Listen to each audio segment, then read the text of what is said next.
Tendrás que aceptarlo, es mi hermano. Con esas palabras, ella destruyó el único sueño que me quedaba.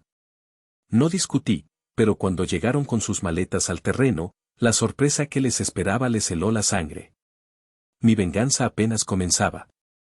Si aún no estás suscrito al canal, haz clic en el botón de suscripción y activa la campanita para no perderte ninguna de nuestras historias. Tu apoyo significa todo para nosotros. Si esta historia te parece interesante, déjale un like. También me encantaría saber de qué ciudad eres, déjanos el nombre de tu ciudad en los comentarios. Ahora, empecemos con la historia. Me llamo Amadeo. Tengo 45 años, y si tuviera que describir mi vida con una sola palabra, esa sería, reparación. No solo porque soy electricista y mi trabajo consiste en arreglar lo que otros han roto o lo que el tiempo ha desgastado, sino porque siento que llevo los últimos 5 años tratando de reparar mi propio espíritu. Todo se vino abajo con la empresa. Construcciones Solís y Amadeo. Suena bien, ¿verdad? Lo era. Por un tiempo. Mi socio, Solís, era el de las ideas grandes, el de los contactos. Yo era el de las manos, el que sabía leer los planos como si fueran poemas y el que podía hacer que la electricidad fluyera por las venas de un edificio como si fuera sangre.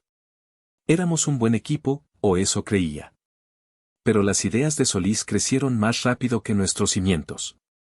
Proyectos demasiado ambiciosos, deudas que se acumulaban como nubes de tormenta y, al final, la inevitable bancarrota.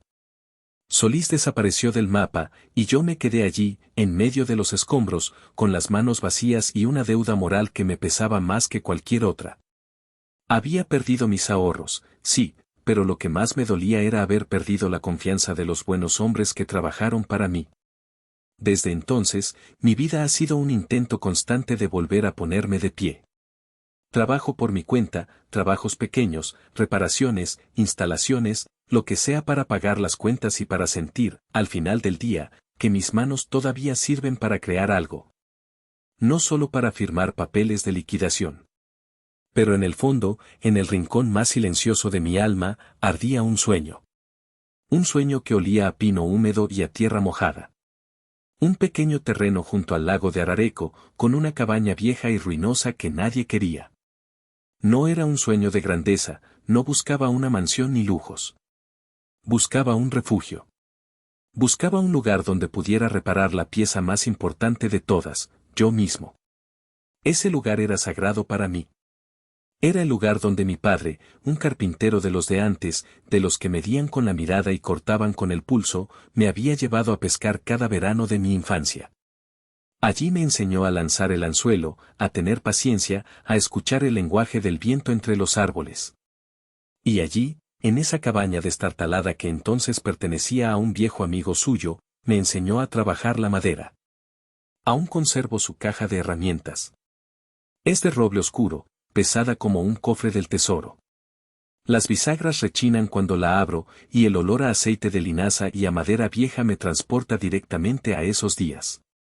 Mis manos, ahora callosas y marcadas por 1000 batallas con cables y conductos, acarician el mango liso y gastado de su serrucho favorito.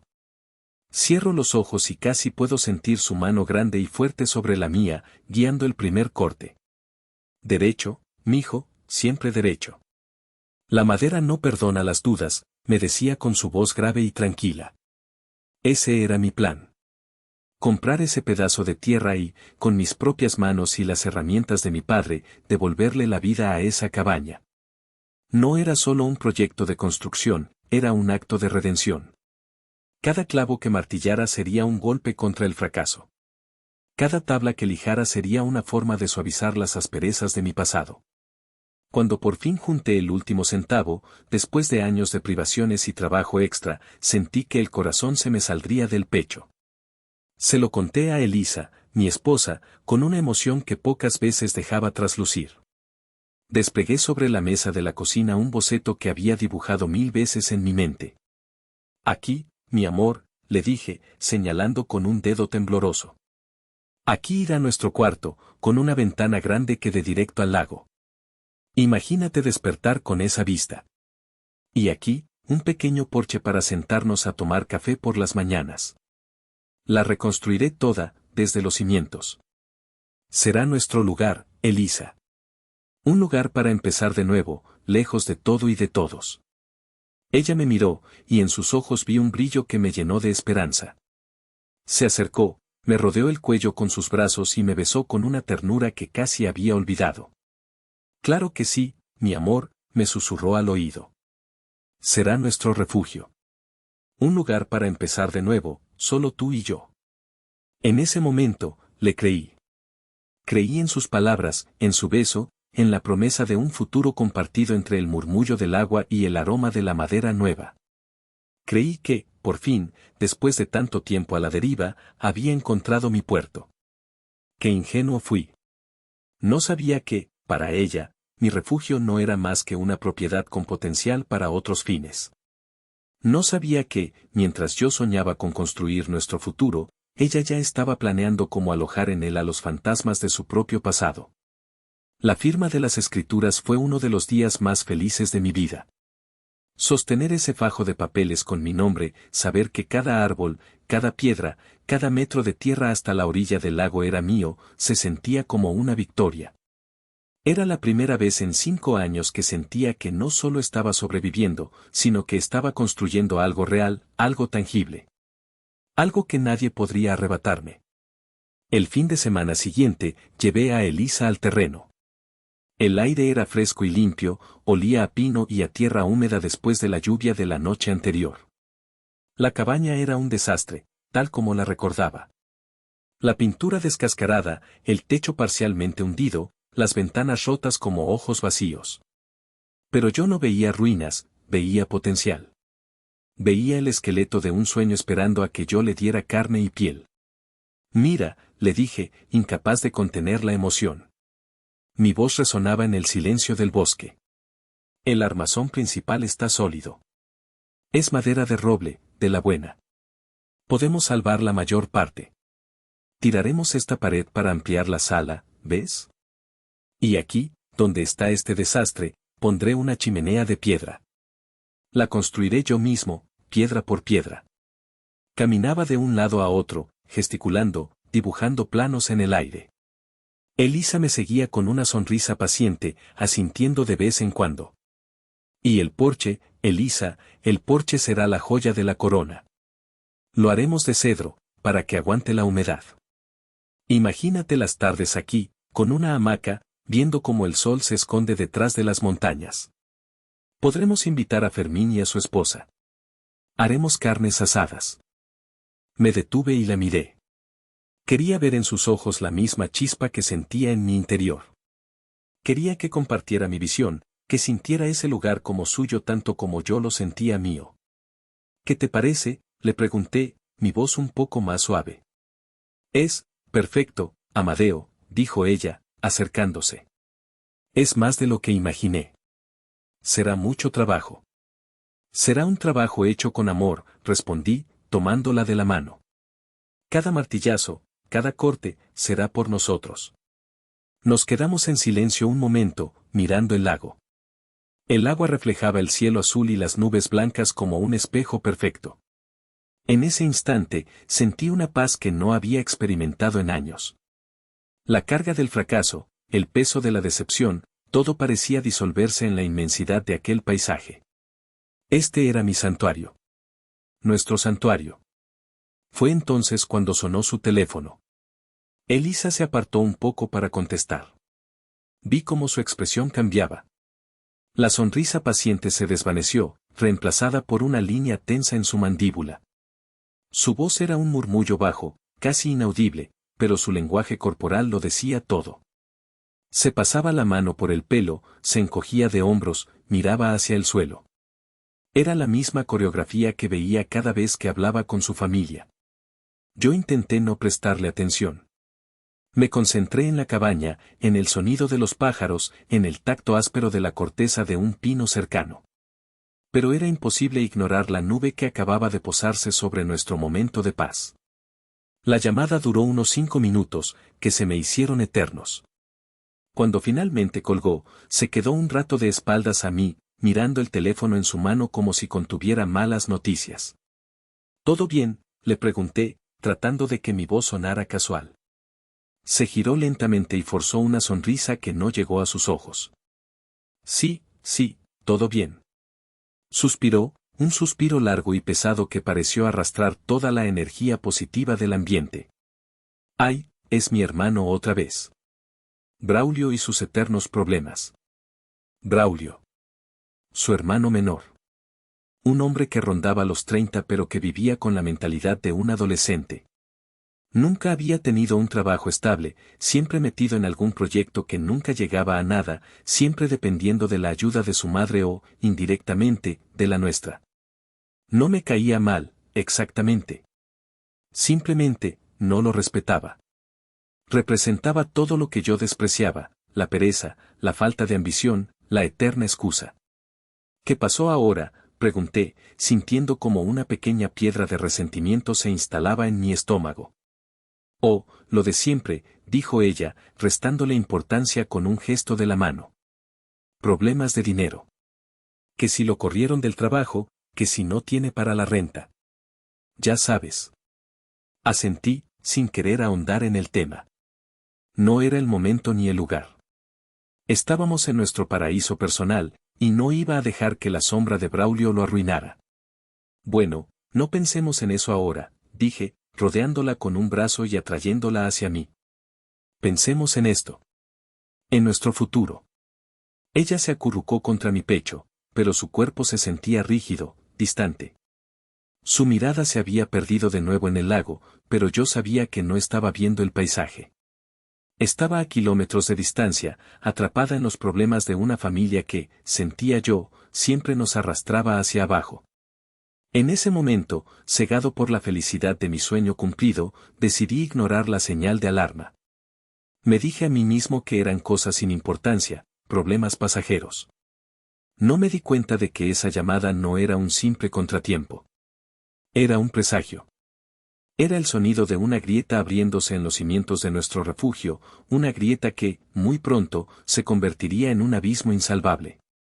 La promesa de un solo tú y yo ya se había roto, y yo ni siquiera me había dado cuenta. Pasaron 3 semanas. 3 semanas de trabajo duro y feliz. Cada fin de semana, me escapaba a la cabaña. Empecé por lo básico, limpiar el terreno, arrancar la maleza que se había tragado el camino, asegurar el techo con lonas para evitar más daños por la lluvia. Cada tarea, por agotadora que fuera, me llenaba de una satisfacción profunda. Era un trabajo honesto, un diálogo entre mis manos y la materia.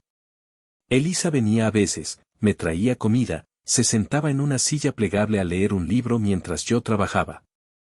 Parecía contenta, o al menos eso aparentaba.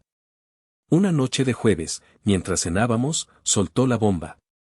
Lo hizo de la manera en que siempre hacía las cosas importantes, de forma casual, como si fuera una idea sin importancia que se le acababa de ocurrir. Oye, mi amor, dijo, jugando con los fideos de su plato. Estaba pensando, ya que vas a empezar con lo pesado de la construcción, ¿no te vendría bien un poco de ayuda? Levanté la vista, sorprendido. ¿Ayuda? No, creo que puedo solo. Es parte del chiste, ¿no? Hacerlo yo mismo. Sí, ya sé, pero, es mucho trabajo para un solo hombre.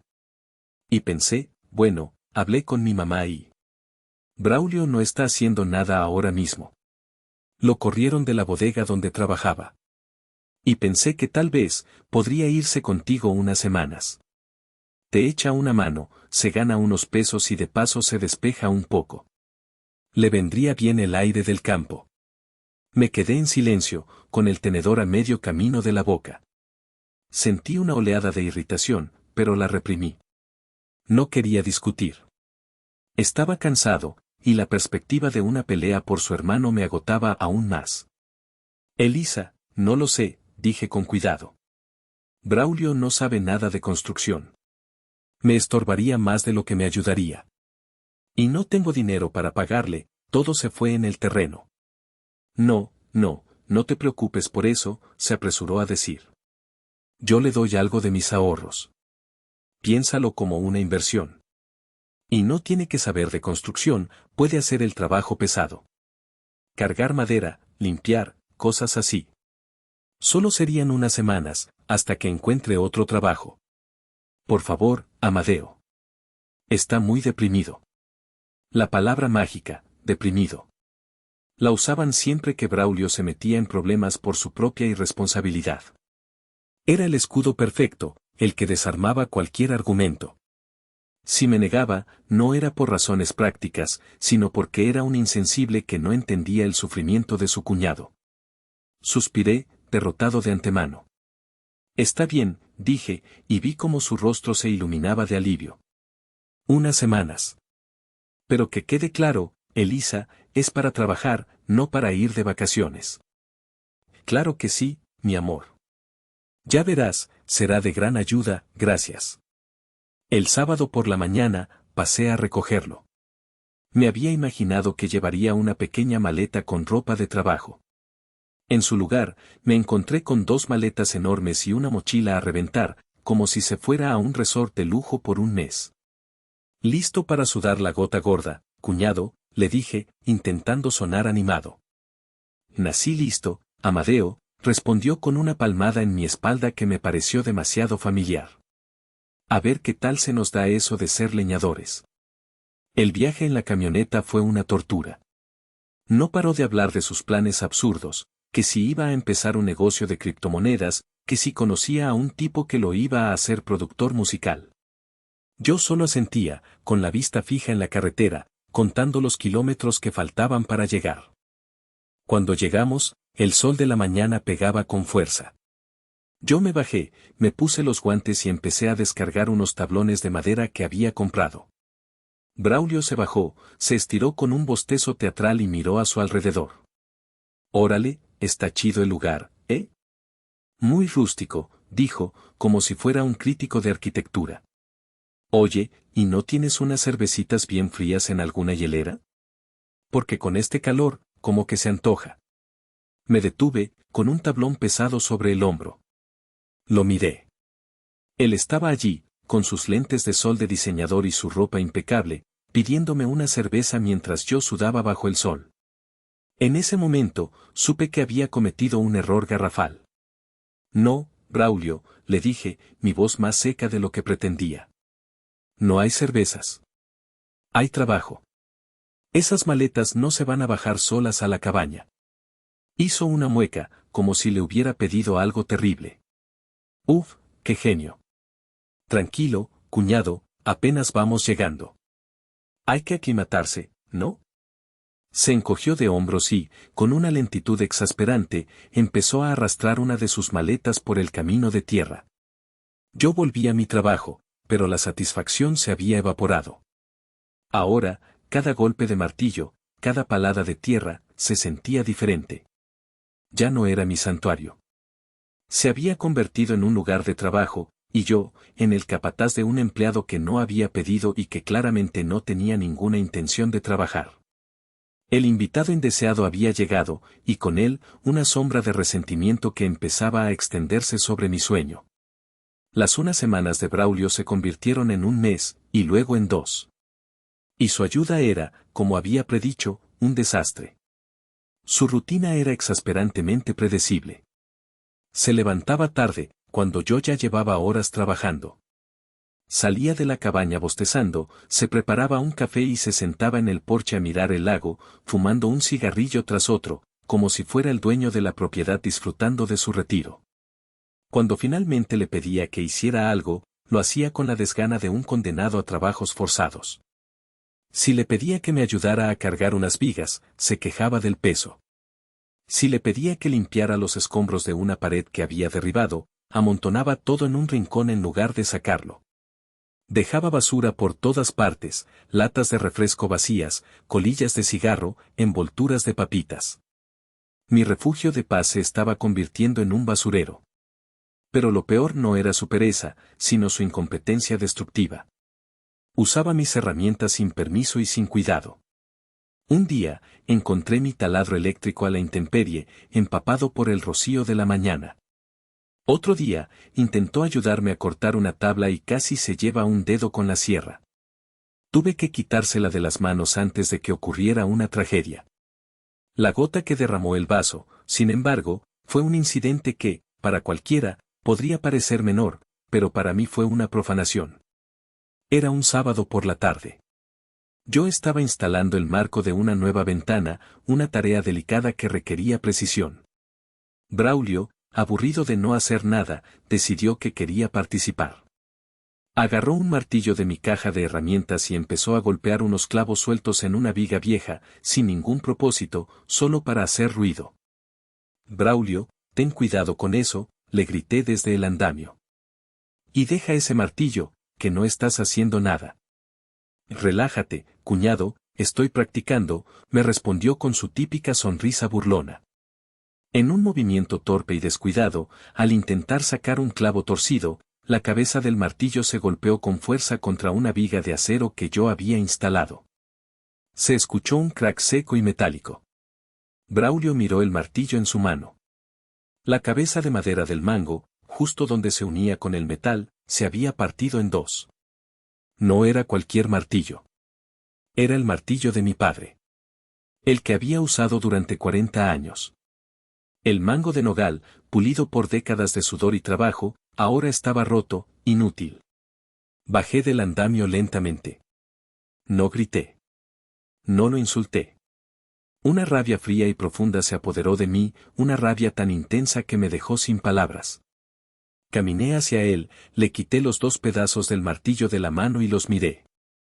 El alma se me hizo pedazos, igual que esa madera noble. Braulio pareció darse cuenta de la gravedad del asunto. Su sonrisa desapareció. Uy, perdón, Amadeo. Se rompió. Estaba viejo, yo creo. No estaba viejo, dije, mi voz era un susurro helado. Era perfecto. Me di la vuelta, caminé hasta la caja de herramientas de mi padre, la abrí y deposité con una delicadeza casi ceremonial los restos del martillo en su interior. La cerré. Fue un gesto solemne, como cerrar un ataúd. En ese momento, algo dentro de mí se rompió también. La paciencia, la tolerancia, la última pizca de respeto que podía sentir por ese hombre. Esa noche, cuando volví a casa, confronté a Elisa. No podía más. Tu hermano no puede seguir en la cabaña, le dije, sin rodeos. Hoy rompió el martillo de mi padre, ¿entiendes lo que eso significa para mí? Elisa suspiró, esa señal de cansancio que tanto detestaba. Ay, Amadeo, por favor. Fue un accidente. No lo hizo a propósito. Además, es solo un martillo. Te compro uno nuevo, el mejor que encuentres. No es, solo un martillo, exploté, mi voz subiendo de tono por primera vez. Era de mi padre, y ese no es el punto es que tu hermano es un irresponsable, un vago que no respeta nada ni a nadie, está convirtiendo mi sueño en una pesadilla. No le hables así, dijo ella, su voz ahora a la defensiva. Tenle paciencia, amor. No lo hizo a propósito. Está deprimido, te lo he dicho. No tiene a dónde ir. Ese no es mi problema, Elisa, mi problema es que me siento como un extraño en mi propio proyecto, trabajo como un burro todo el día para que él se siente a fumar y a destruir lo poco que he construido, se acabó. Mañana mismo lo llevas de vuelta a casa de tu madre o a donde sea, pero a la cabaña no vuelve. La discusión se agrió. Nos dijimos cosas hirientes. Ella me acusó de ser un egoísta, un insensible. Yo la acusé de ser una alcahueta, de poner siempre a su familia por encima de nosotros. Al final, como siempre, no llegamos a ninguna parte. Me fui a dormir al sofá, con un sabor amargo en la boca y una grieta enorme abriéndose en mi matrimonio. A la mañana siguiente, Elisa actuó como si nada hubiera pasado. Me preparó el café y me dijo que había hablado con Braulio y que él prometía tener más cuidado. No se iba a ir. Y yo, por evitar otra guerra, me tragué mi rabia y me fui a trabajar. Pero esa pequeña grieta, la que se abrió con la llamada telefónica, ahora era una fractura visible. Empezaba a darme cuenta de que el problema no era solo Braulio. El problema era Elisa. Era su incapacidad para ponerme en primer lugar, para defender nuestro espacio, nuestro sueño. Y esa era una verdad mucho más dolorosa y difícil de reparar que un simple martillo roto. Después del incidente del martillo, las cosas se enfriaron. Yo me volví más reservado, más hosco. En la cabaña, prácticamente ignoraba a Braulio. Le asignaba tareas simples y distantes, como recoger leña o limpiar la orilla del lago, cualquier cosa que lo mantuviera lejos de mí y de mis herramientas.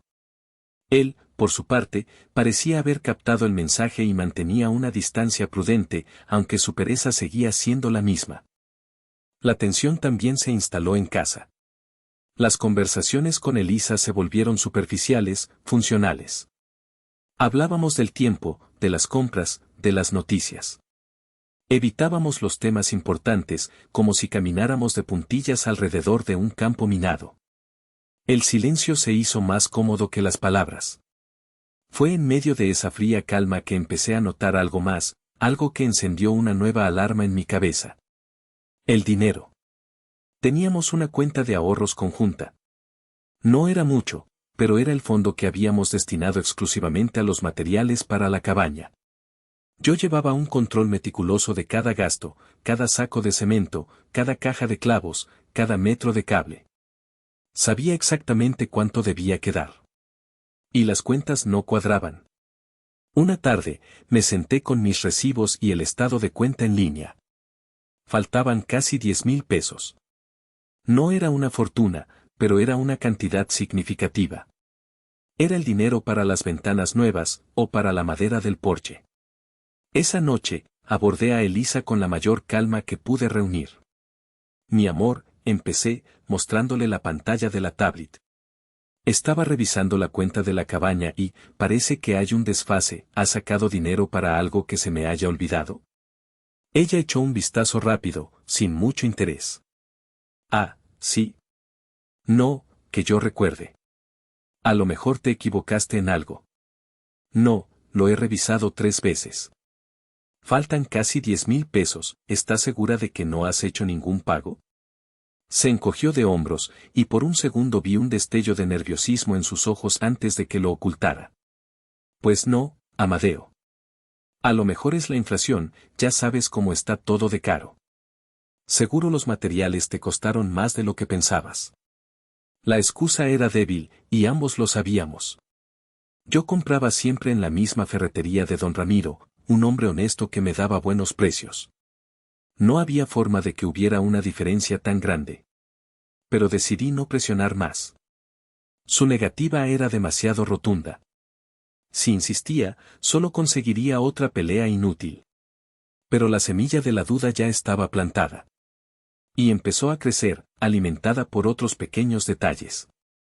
Su madre, Beatriz, que antes llamaba una vez por semana, ahora llamaba casi a diario. A veces, yo contestaba el teléfono de casa. Hola, Beatriz, soy Amadeo. Ah, hola, mijo, ¿está Elisa por ahí? Su voz siempre sonaba un poco decepcionada cuando era yo quien contestaba. Cuando Elisa tomaba la llamada, se encerraba en el cuarto. Hablaba en voz baja, casi en susurros. Y más de una vez, al pasar por la puerta, escuché frases sueltas que avivaban mi sospecha. Frases como, no, mamá, él no sabe nada, o, sí, ya le di un poco más, y, sobre todo, la pregunta que parecía repetirse como un mantra, ¿y Braulio cómo está? ¿Está cómodo? ¿Cómodo? Porque su principal preocupación era la comodidad de un vago de 30 años que vivía de gorra en mi propiedad. La confirmación de mis sospechas llegó de la forma más inesperada. Una tarde, mientras trabajaba en el techo de la cabaña, Braulio estaba abajo, supuestamente rastrillando hojas. Pero en lugar de eso, estaba hablando por teléfono, paseándose de un lado a otro con el celular pegado a la oreja. Hablaba en voz alta, sin darse cuenta de que yo podía escucharlo todo. No, güey, neta, está de huevos. Me la paso aquí, relax, con vista al lago. Sí, claro que me lo compré. El nuevo, el Pro Max. Pues de mis ahorros, güey, de mis ahorros. Hay que invertirle para el negocio de las redes, ya sabes. Me quedé helado. ¿El nuevo celular de alta gama? ¿Con qué dinero? ¿Con sus ahorros? Si no había trabajado un solo día en meses. Y entonces, todas las piezas encajaron en mi cabeza con un chasquido doloroso. El dinero que faltaba de nuestra cuenta. Las llamadas secretas de Elisa. La preocupación de su madre por la comodidad de Braulio. No era la inflación. Era mi esposa. Elisa estaba sacando dinero de la cuenta que con tanto esfuerzo habíamos llenado, el dinero para mi sueño, para dárselo a su hermano. Para financiar sus caprichos, para comprarle celulares de lujo mientras yo me rompía la espalda bajo el sol. Sentí una oleada de náusea. No era solo el dinero. Era la mentira. El engaño. Me había visto la cara de estúpido. Me había mentido en mi propia casa, había traicionado la confianza que yo había depositado en ella. La duda ya no era una sombra. Se había convertido en una certeza helada y cortante. Mi matrimonio no tenía pequeñas grietas. Estaba construido sobre una falla geológica, y yo estaba a punto de caer en el abismo. La certeza duele, pero también libera. Libera de la incertidumbre, de la angustia de no saber. Durante días, conviví con esa certeza helada en el pecho. Observaba a Elisa, a Braulio, como si fueran personajes de una obra de teatro cuyo final trágico solo yo conocía. Cada sonrisa de Elisa, cada gesto de aparente cariño, se sentía ahora como una actuación, una burla cruel. Necesitaba pruebas. No para mí, yo ya no tenía dudas. Las necesitaba para saber la magnitud del engaño, para entender hasta dónde llegaba la traición. Y sabía exactamente dónde encontrarlas. Una noche de martes, Elisa se metió a bañar. Era mi oportunidad. Fui a la sala, donde había dejado su laptop abierta sobre la mesita de centro. Mi corazón latía con fuerza, no de emoción, sino de pavor. Una parte de mí no quería saber. Quería volver a la ignorancia, al sueño roto pero aún reconocible. Pero otra parte, la parte herida, la que clamaba por justicia, me impulsó a seguir adelante. Me senté y moví el ratón. La pantalla se iluminó. Y allí estaba. La ventana del chat de WhatsApp web, abierta. Una conversación con mamá. Mi pulso se aceleró. Empecé a leer desde el principio, desplazándome hacia arriba, reconstruyendo la cronología de mi humillación. Al principio eran mensajes normales. Pero luego, encontré lo que buscaba. Mensajes de Elisa a su madre. Elisa, mamá, Amadeo ya compró el terreno. Está feliz como un niño con juguete nuevo. Beatriz, qué bueno, mija. A ver si así se le quita lo amargado de la quiebra a esa. Sentí una punzada. Así que para ellas, mi sueño era un juguete nuevo y yo un amargado. Seguí leyendo. Elisa, Braulio se quedó sin trabajo otra vez. No sé qué vamos a hacer. Beatriz, pues que se vaya para allá con Amadeo. Que le ayude en la cabañita esa. Así no gasta y se distrae. Ahí estaba. El origen de todo. No fue idea de Elisa. Fue una orden de su madre. Y Elisa, como siempre, obedeció. Pero lo peor estaba por venir. Vi las transferencias. Elisa le mandaba fotos a su madre de los recibos de las transferencias que le hacía a Braulio desde nuestra cuenta. Ya le mandé otros 2,000 para sus gastos, mamá. Y la respuesta de Beatriz, muy bien, mija. Pobrecito, para que no le falte nada. Pobrecito. Mi dinero, el dinero que yo sudaba para comprar cemento y varillas, era para que al pobrecito de Braulio no le faltara para sus cigarros y sus caprichos. La náusea volvió, más intensa. Pero no me detuve. Tenía que llegar hasta el fondo. Y entonces, lo vi. El mensaje que lo cambió todo.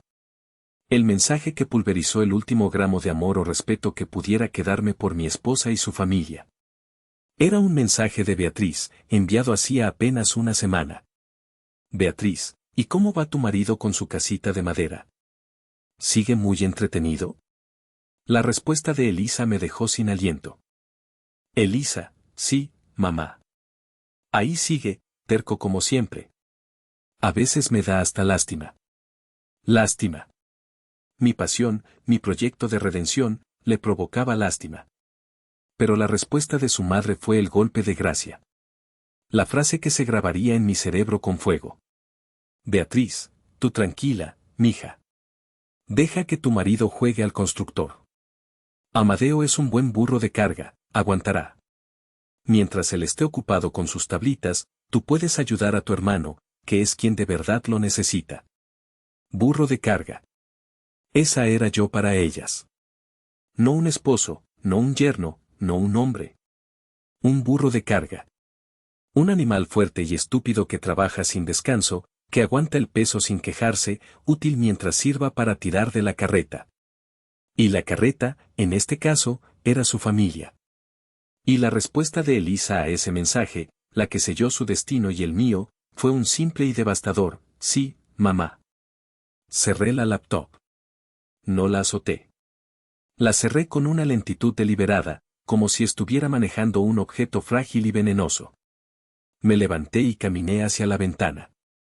Miré la calle oscura, las luces de los coches pasando. Pero no veía nada. Solo veía esas palabras flotando en mi mente, un buen burro de carga. En ese preciso instante, el amor que sentía por Elisa murió. No se desvaneció, no se enfrió. Murió de forma violenta, asesinado por la traición. Y en el vacío que dejó, no nació el odio. Nació algo mucho más frío, más peligroso, la indiferencia. Ya no sentía dolor. El dolor había sido reemplazado por una claridad absoluta y aterradora. Ya no se trataba de salvar mi matrimonio. Ya no se trataba de recuperar mi dinero. Se trataba de recuperar mi dignidad. El burro de carga se había cansado. Y ahora, el burro de carga iba a empezar a pensar. Iba a urdir un plan. Un plan para demostrarles que este animal de tiro tenía colmillos y que estaban a punto de sentir su mordida. La guerra no sería declarada. Sería una emboscada. Y yo iba a disfrutar cada segundo de su sorpresa cuando la trampa se cerrara sobre ellos. A la mañana siguiente, me desperté sintiéndome como un hombre nuevo. O, mejor dicho, como un hombre viejo que finalmente había despertado de un largo y estúpido sueño. La rabia y el dolor de la noche anterior se habían asentado, transformándose en una calma gélida, en una determinación inquebrantable. El plan aún no tenía forma, pero su objetivo era claro como el agua, la aniquilación. No física, por supuesto, sino la aniquilación de sus expectativas, de su complacencia, de esa certeza arrogante de que yo era su burro de carga personal. Mi primera decisión fue actuar con absoluta normalidad. Más que normalidad, de hecho. Decidí convertirme en la versión más exagerada y complaciente de mí mismo que ellas pudieran imaginar. Esa mañana, cuando Elisa se levantó, la saludé con una sonrisa. Buenos días, mi amor, le dije, sirviéndole una taza de café. ¿Dormiste bien? Ella me miró, sorprendida por mi buen humor después de semanas de tensión. Sí, bien, ¿y tú?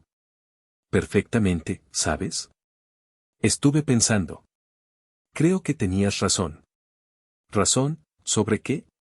Sobre Braulio, dije, y vi cómo se tensaba, esperando otra confrontación. He sido muy duro con él. Y contigo. Tienes razón, es tu hermano y está pasando por un mal momento. Creo que un poco de amabilidad no me vendría mal. La expresión de Elisa pasó de la cautela al alivio más puro, y luego a una sonrisa de triunfo mal disimulado. Era exactamente la reacción que esperaba. Había mordido el anzuelo. De verdad, Amadeo, dijo, sus ojos brillando. Ay, mi amor, qué bueno que lo entiendas. Sabía que recapacitarías. Sí. A partir de ahora, las cosas van a ser diferentes, le aseguré, y la frase tenía un doble sentido que solo yo entendía. Ese fin de semana, en la cabaña, puse en marcha la primera fase de mi plan. Traté a Braulio no solo con tolerancia, sino con una amabilidad que lo dejó desconcertado. Oye, Braulio, ¿quieres una soda? Voy a la tienda del pueblo, le ofrecí. ¿Te ayudo a mover esas láminas, cuñado? No te vayas a lastimar, le decía, interviniendo antes de que pudiera hacer cualquier esfuerzo. Lo invité a sentarse conmigo a la hora de la comida y le preguntaba por sus proyectos. Escuchaba su sarta de estupideces sobre criptomonedas y producción musical con una atención fingida, asintiendo y haciendo preguntas como si de verdad me interesara. Braulio estaba en el paraíso. Pasó de ser un arrimado tolerado a ser el invitado de honor. Y Elisa estaba más feliz que nunca. Me llamaba por las noches, su voz melosa y llena de gratitud. Gracias por ser tan bueno con mi hermanito, mi amor. Sabía que tenías un gran corazón. Yo solo sonreía al teléfono. No hay de qué, Elisa. La familia es la familia. Mientras tanto, en mi interior, la maquinaria del plan seguía girando. Cada sonrisa falsa, cada palabra amable, era un ladrillo más en la pared de la trampa que estaba construyendo. Me convertí en un actor consumado. Observaba sus reacciones, estudiaba sus debilidades. La arrogancia de Braulio, su creencia de que se había ganado mi respeto. La complacencia de Elisa, su alivio al ver que su burro de carga volvía a tirar de la carreta sin quejarse. Una noche, mientras estaba solo en la cabaña, me senté en el porche y miré el lago. La luna llena se reflejaba en el agua oscura. Por un momento, sentí una punzada de tristeza. La tristeza por el sueño que había muerto. Este lugar, que debía ser un símbolo de renacimiento y amor, se había convertido en el escenario de mi venganza. Reflexioné sobre cómo el amor nos vuelve ciegos. Cómo estamos dispuestos a ignorar las señales, a justificar lo injustificable, a construir nuestra propia prisión con tal de no sentirnos solos. Yo había amado a Elisa, o al menos, a la idea que me había hecho de ella. Y por ese amor, había permitido que me faltaran al respeto, que me usaran, que me humillaran en silencio. Pero esa ceguera se había acabado. Ahora veía con una claridad brutal. Veía a Elisa no como mi esposa, sino como una mujer débil, manipulada por su madre y dispuesta a sacrificar a su marido por la comodidad de su hermano. Veía a Braulio no como un cuñado, sino como un parásito, un lastre. Y me veía a mí mismo, no como una víctima, sino como un hombre que había recuperado el control de su propio destino. La calma que sentía no era paz. Era la calma del ojo del huracán. A mi alrededor, todo parecía tranquilo, pero yo sabía que la tormenta que se avecinaba sería devastadora. Y por primera vez en mucho tiempo, me sentí peligrosamente vivo, enfocado y libre. El plan apenas comenzaba, y yo iba a saborear cada momento. La segunda fase de mi plan requería un movimiento audaz y rápido.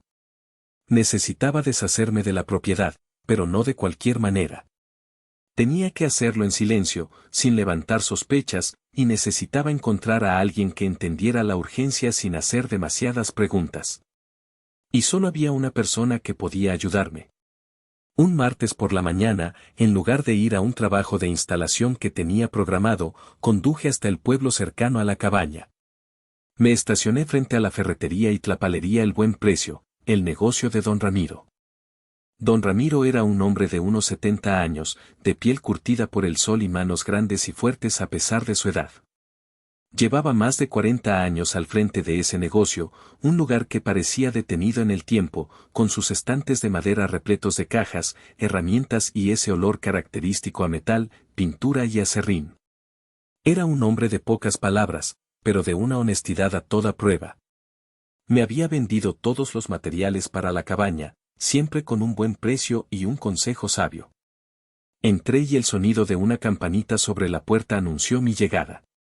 Don Ramiro estaba detrás del mostrador, leyendo el periódico con unas gafas de pasta en la punta de la nariz. Buenos días, Amadeo, dijo, sin levantar la vista. ¿Qué se te ofrece, más cemento o vienes a quejarte de la calidad de mis clavos? Ni lo uno ni lo otro, don Ramiro, respondí, acercándome al mostrador. Vengo a pedirle un consejo. Eso captó su atención. Dobló el periódico con parsimonia y se quitó las gafas.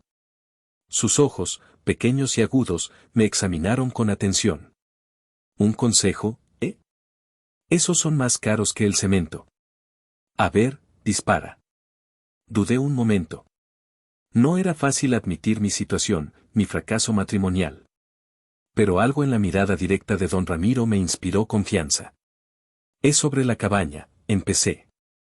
Y sobre mi cuñado, el que a veces me acompaña. Don Ramiro soltó un pequeño bufido. Ah, sí. El muchacho que parece que nació cansado, ¿qué pasa con él? Pasa que, las cosas en casa no están bien, don Ramiro. Y necesito vender el terreno. Rápido y discretamente. El viejo ferretero no pareció sorprendido. Se recargó en el mostrador y se cruzó de brazos. Vaya. Con la ilusión que le tenías a ese lugar, ¿tan mal están las cosas? Asentí en silencio, la vergüenza impidiéndome hablar. Ya me imaginaba yo que algo no andaba bien, dijo, más para sí mismo que para mí. El otro día vino el muchacho ese solo. A comprar una caja de cigarros. Y se puso a platicar con mi nieto, el que me ayuda a veces. Le presumió que tú le ibas a construir su propio cuarto en la cabaña, con terraza y todo, porque él se lo merecía.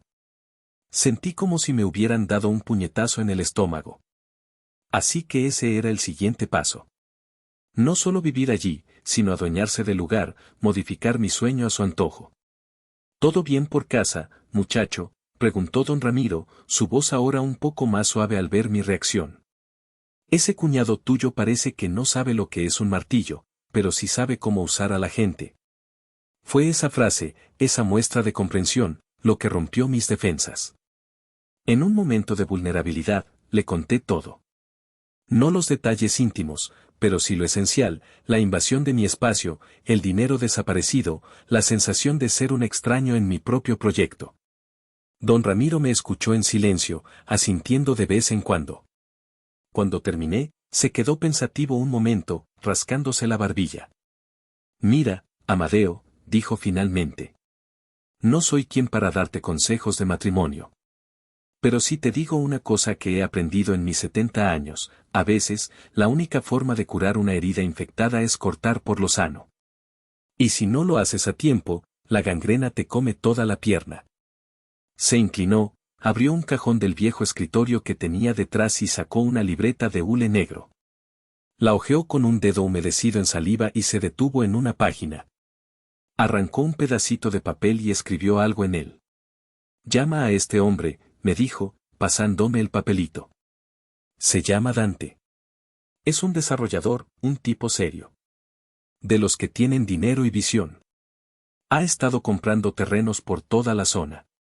Le interesará el tuyo, te lo aseguro. Compra rápido y no hace preguntas. Tomé el papel.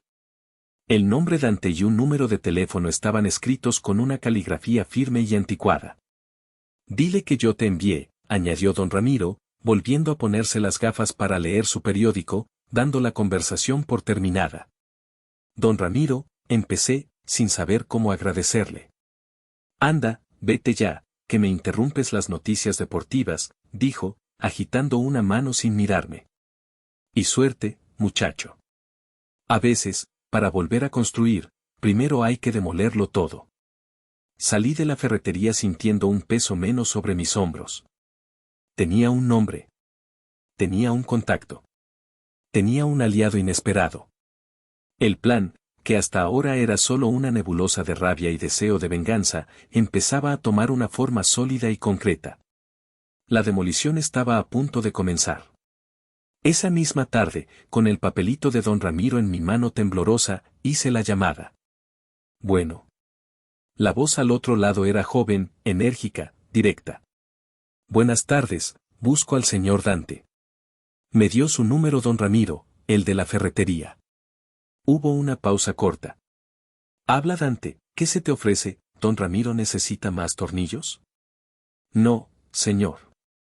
Me dijo que usted podría estar interesado en un terreno. Junto al lago de Arareco. Otra pausa, esta vez cargada de interés. ¿Arareco, eh? Sí, me interesa, ¿podemos vernos mañana? Acordamos vernos al día siguiente directamente en la propiedad. Esa noche apenas dormí. La adrenalina y los nervios me mantenían despierto. Estaba a punto de dar un paso sin retorno. Dante llegó puntualmente a las 10 de la mañana. No conducía una camioneta de trabajo, sino un sedán alemán, negro y reluciente, que parecía fuera de lugar en el camino de tierra. Era un hombre de mi edad, quizás un poco más joven, vestido con jeans de diseñador y una camisa impecable. Tenía la mirada afilada y la confianza de alguien acostumbrado a conseguir lo que quiere. Le mostré el terreno, los límites, la cabaña. Él caminaba, observaba, evaluaba. No decía mucho, solo asentía o hacía alguna pregunta técnica sobre el tipo de suelo o el acceso al agua. Es un buen pedazo de tierra, Amadeo, dijo finalmente, parándose en la orilla del lago. Tiene potencial, ¿por qué lo vendes? Pareces el tipo de hombre que se compra un lugar así para quedarse, no para especular. Su pregunta era directa, y supe que una mentira no serviría de nada. Problemas personales, respondí, escuetamente. Necesito vender. Rápido. Él me miró, y en sus ojos no vi lástima, sino comprensión. Asintió. Entiendo. Los problemas personales son los mejores catalizadores de negocios. Muy bien, hablemos de números. Me hizo una oferta. Era una buena oferta, justa. Quizás podría haber conseguido un poco más si esperaba, pero la rapidez y la discreción valían la diferencia. Acepté sin dudar.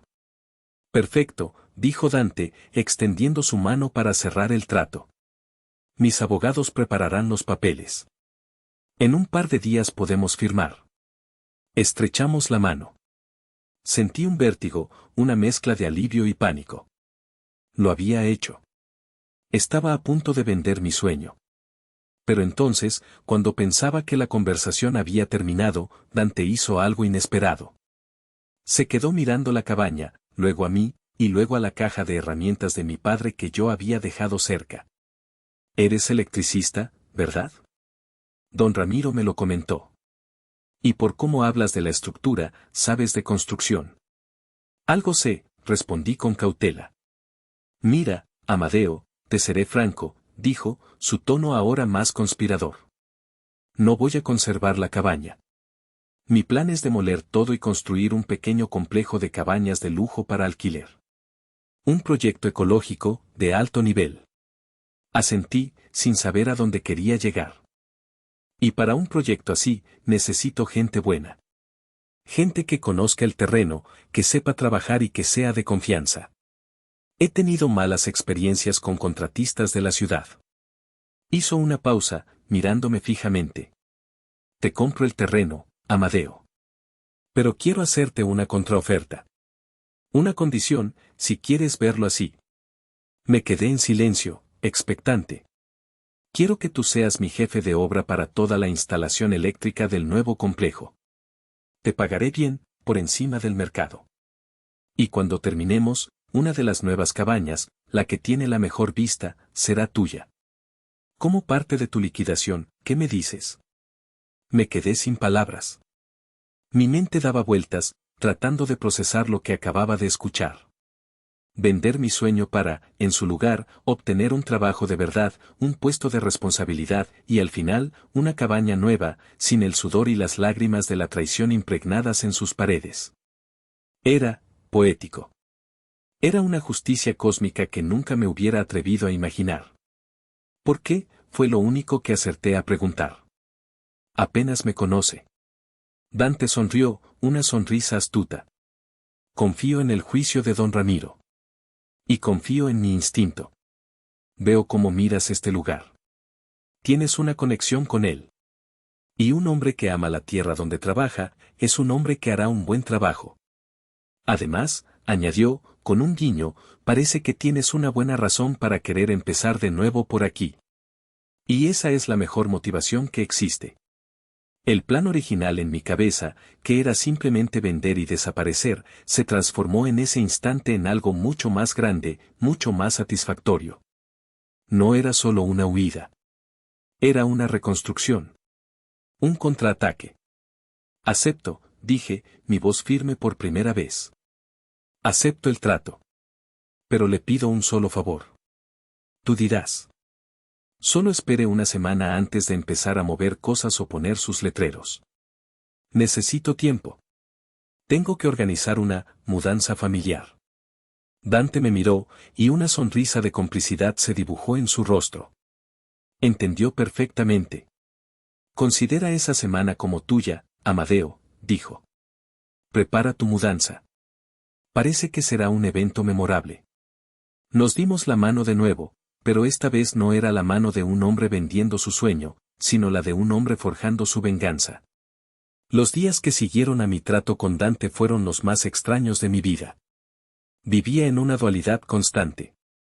Por fuera, era el esposo redimido, el cuñado amable, el burro de carga más dócil que Elisa y su familia pudieran desear. Por dentro, era un general planeando el día D, un director de orquesta a punto de dar la señal para el crescendo final. La trampa estaba lista. Solo necesitaba que mis víctimas entraran en ella por su propio pie. El miércoles por la noche, durante la cena, puse en marcha el acto final. Mi amor, le dije a Elisa, con un tono de profunda reflexión. He estado pensando mucho estos días. En la cabaña, en nosotros, en la familia. Ella dejó de comer y me miró con atención, probablemente esperando otra muestra de mi recién descubierta bondad. Y me he dado cuenta de algo, continué. La vida es muy corta para estar separados. Y la familia debe estar unida. Siempre lo has dicho tú, y tienes razón. ¿A qué te refieres, Amadeo?, preguntó, con una mezcla de curiosidad y esperanza en la voz. Respiré hondo, como si estuviera a punto de hacer una confesión trascendental. Me refiero a que esto de ir y venir los fines de semana no funciona. Y tu hermano, el pobre, se siente solo allá. Y tu madre se preocupa por él. Y tú te preocupas por los dos. Así que he tomado una decisión. Me incliné sobre la mesa, tomé su mano y la miré a los ojos con la mayor sinceridad que pude fingir. Quiero que nos mudemos todos a la cabaña. Inmediatamente. Elisa se quedó boquiabierta. Sus ojos se abrieron como platos. ¿Qué, todos? ¿A qué te refieres con todos? Todos, mi amor. Tú y yo, por supuesto. Y Braulio, que ya está allí. Y quiero que invites a tu madre. Sí, a Beatriz.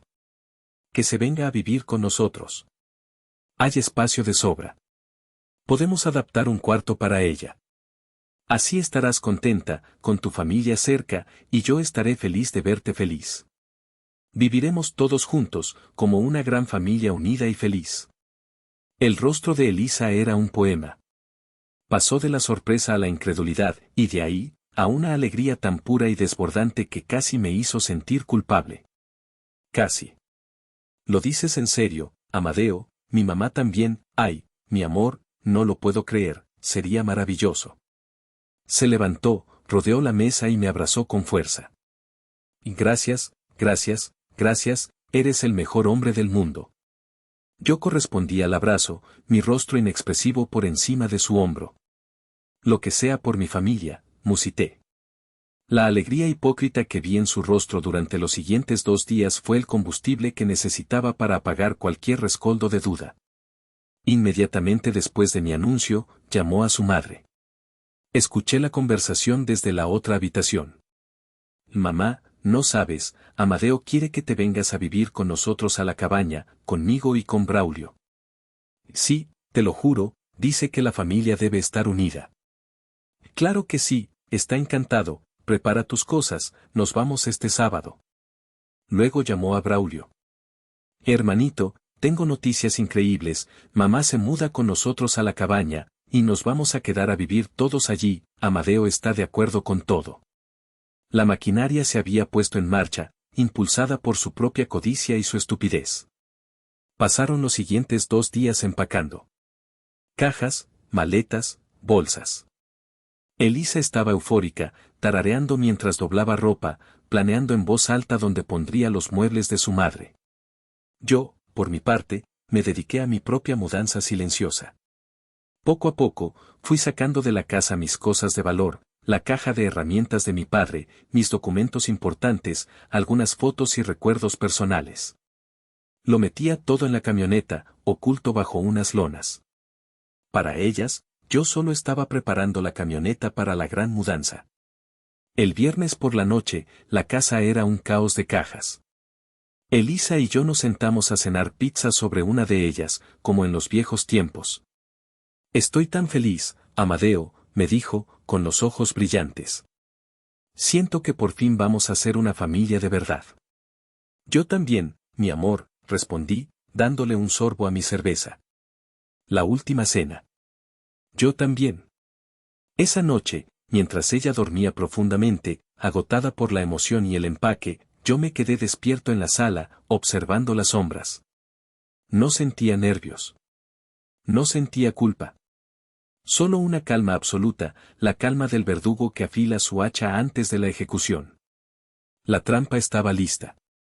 Las víctimas, ansiosas por caer en ella. La función final estaba a punto de comenzar.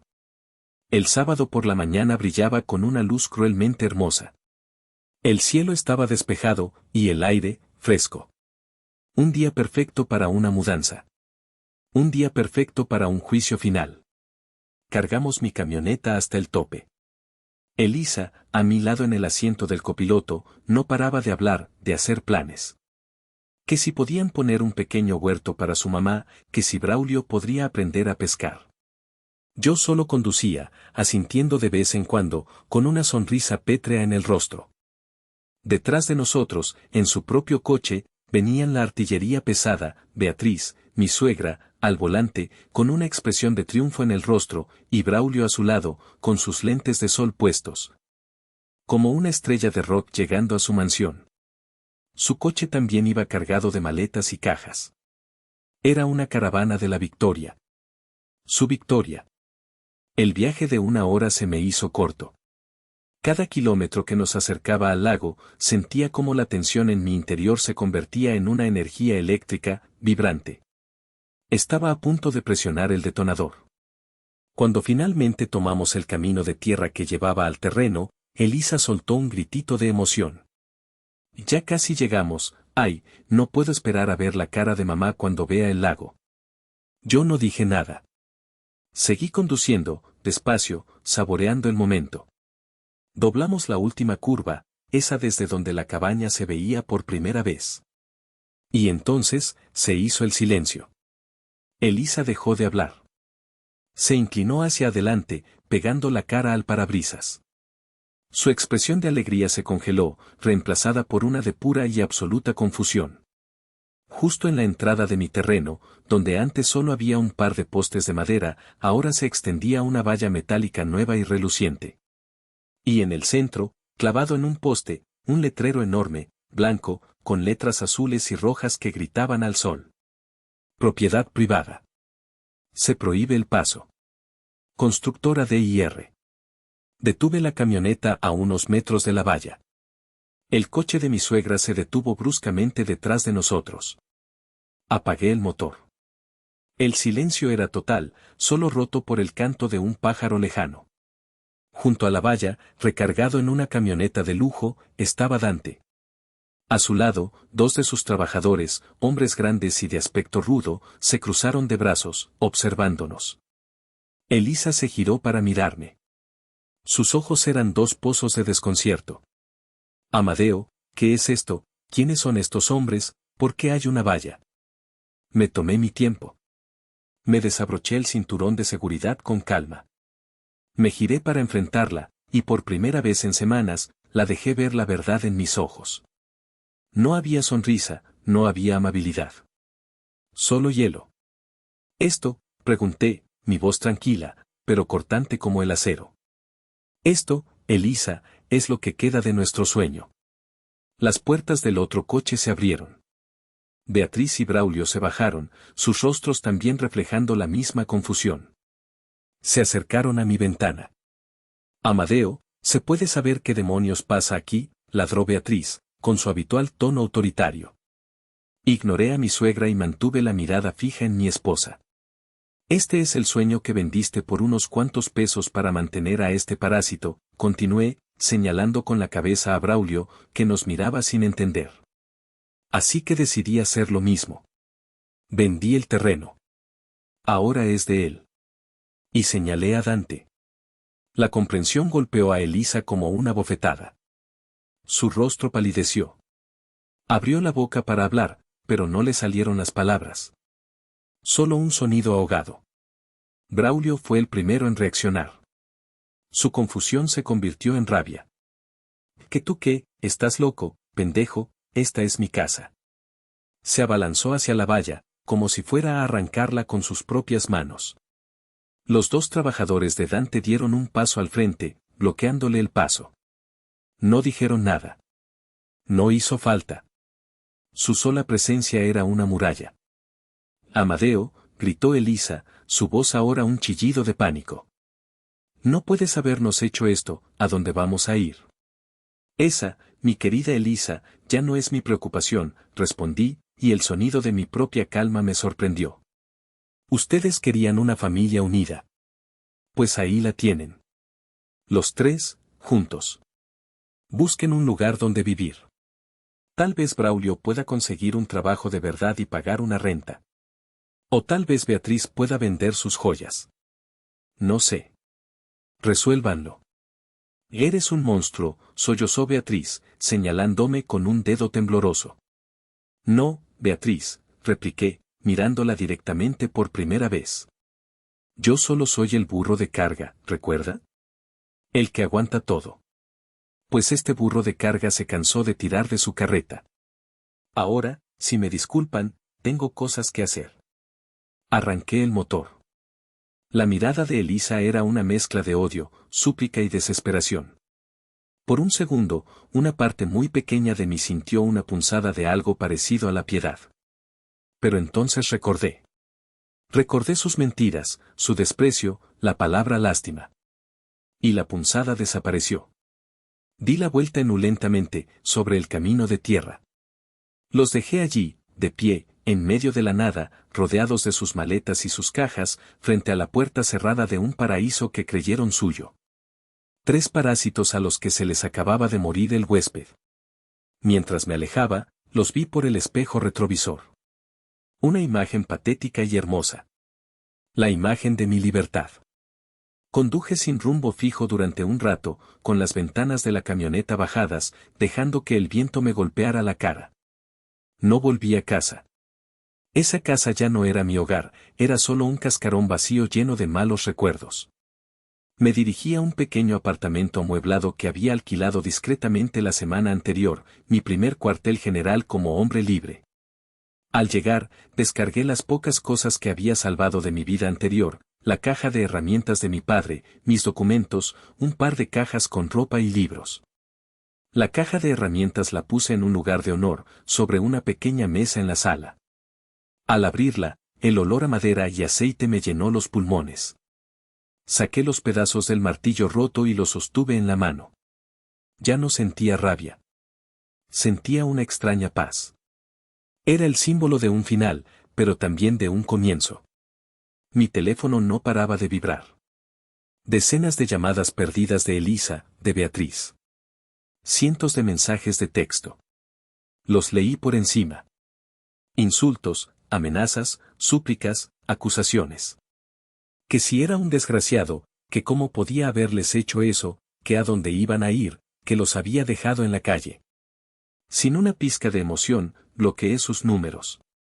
Uno por uno. Elisa. Braulio. Beatriz. Silencio. Un silencio bendito y absoluto. Los días siguientes fueron una especie de limbo. Me dediqué a poner en orden mi nueva vida. Hablé con un abogado para iniciar los trámites del divorcio. Contacté a Dante para coordinar el inicio de los trabajos en el terreno. La mayor parte del tiempo, sin embargo, la pasaba en silencio, procesando, sanando. Un par de meses después, volví al lago. El lugar era irreconocible. La vieja cabaña había desaparecido.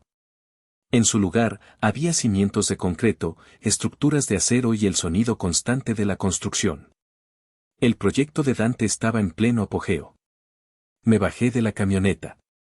Ya no era el dueño de la tierra, pero sentía una conexión más profunda que nunca con ese lugar. Dante me vio llegar y se acercó con una sonrisa. Amadeo, qué bueno que vienes. Justo a tiempo. Mañana empezamos a tirar el cableado para la cabaña principal. Necesito que supervises todo. Para eso estoy, Dante, respondí, estrechando su mano. Me entregó un casco y un juego de planos. Caminamos por el terreno, discutiendo detalles técnicos, hablando de voltajes, de calibres, de distribución. Me sentía en mi elemento. Estaba haciendo lo que amaba, y lo estaba haciendo como un profesional respetado, no como un aficionado jugando en su patio trasero. Mientras supervisaba a mi nuevo equipo de electricistas, mi mirada se desvió hacia el lago. El sol de la tarde se reflejaba en el agua, creando un camino de luz dorada. Era la misma vista que me había enamorado, la misma que había inspirado mi sueño. El sueño no había muerto, me di cuenta. Simplemente había mudado de piel. Se había transformado. Saqué mi teléfono del bolsillo. No para ver mensajes de odio, sino para mirar la única foto que conservaba de mi padre en ese aparato. Una foto vieja, en blanco y negro, de él y yo en ese mismo lago, sosteniendo un pescado pequeño con una sonrisa orgullosa. Miré la foto, y luego miré el horizonte. Miré las estructuras que se levantaban, el equipo de hombres trabajando bajo mis órdenes, los planos en mi mano. No había encontrado un nuevo amor. No había una mujer esperándome en casa con la cena lista. Mi vida no se había convertido en un cuento de hadas. Era algo mucho mejor. Era real. Había perdido una esposa, una familia política y una cabaña ruinosa. Pero había ganado algo infinitamente más valioso, mi respeto propio. Había convertido la traición en un triunfo, las cenizas de mi viejo sueño en los cimientos de un nuevo horizonte profesional y personal. El burro de carga se había erguido. Y ahora, el burro de carga era el jefe. Y esa, me dije a mí mismo con una sonrisa que por fin se sentía genuina, era la mejor venganza de todas.